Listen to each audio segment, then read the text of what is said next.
Santa Juana de Arco. Esta santa a los 17 años llegó a ser heroína nacional y mártir de la religión. Juana de Arco nació en el año 1412 en Domremy, Francia. Su padre se llamaba Jaime de Arco, y era un campesino.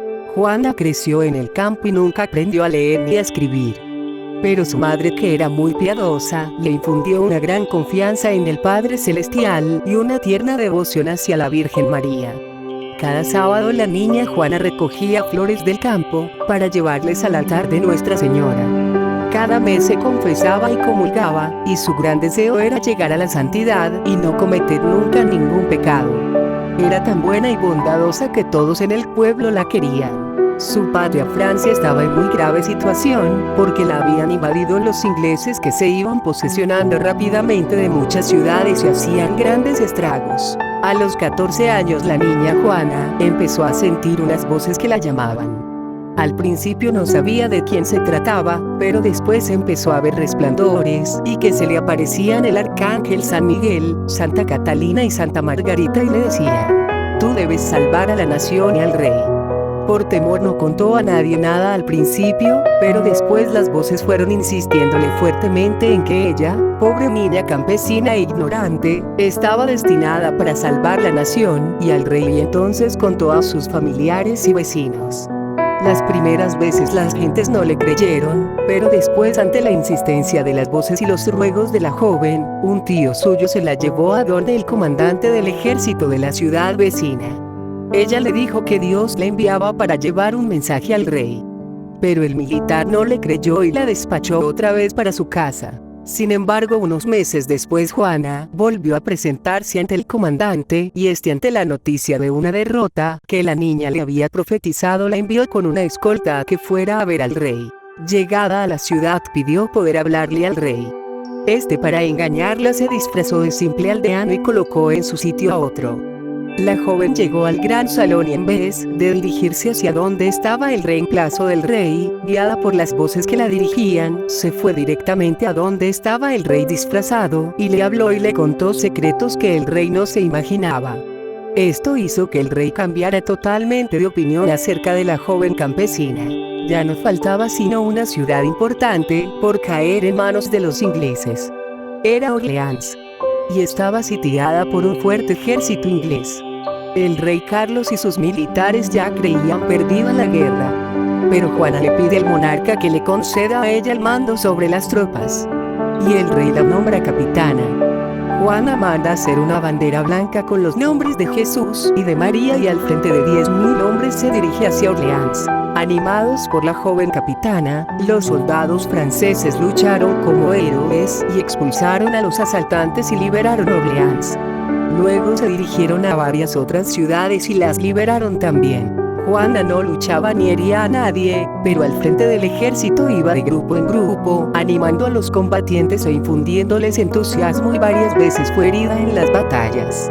Después de sus resonantes victorias, obtuvo Santa Juana que el temeroso rey Carlos VII aceptara ser coronado como jefe de toda la nación.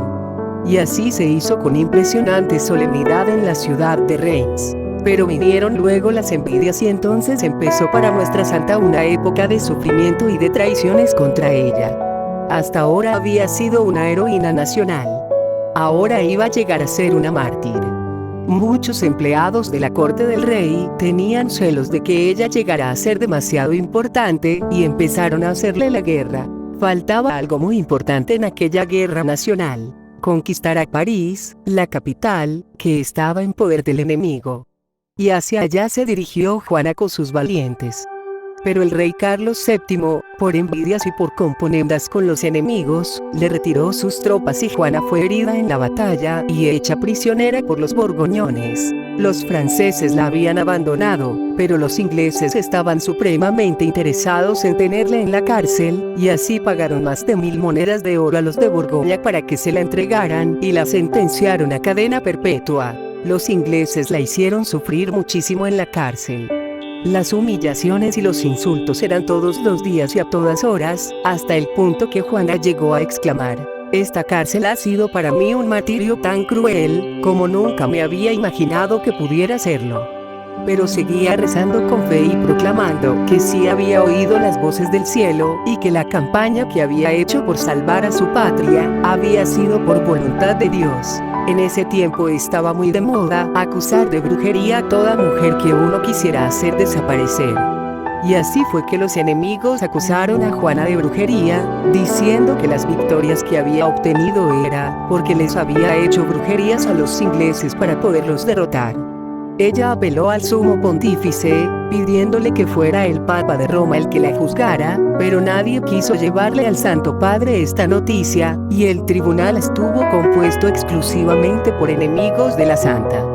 Y aunque Juana declaró muchas veces que nunca había empleado brujerías y que era totalmente creyente y buena católica, sin embargo la sentenciaron a la más terrible de las muertes de ese entonces: ser quemada viva. Encendieron una gran hoguera y la amarraron a un poste y la quemaron lentamente. Murió rezando y su mayor consuelo era mirar el crucifijo que un religioso le presentaba y encomendarse a nuestro Señor. Invocaba al arcángel San Miguel, al cual siempre le había tenido gran devoción, y pronunciando por 3 veces el nombre de Jesús, entregó su espíritu. Era el 29 de mayo del año 1431. Tenía apenas 19 años. Varios volvieron a sus casas diciendo: hoy hemos quemado a una santa. 23 años después su madre y sus hermanos pidieron que se reabriera otra vez aquel juicio que se había hecho contra ella. Y el Papa Calixto III nombró una comisión de juristas, los cuales declararon que la sentencia de Juana fue una injusticia. El rey de Francia la declaró inocente, y el Papa Benedicto XV la proclamó santa.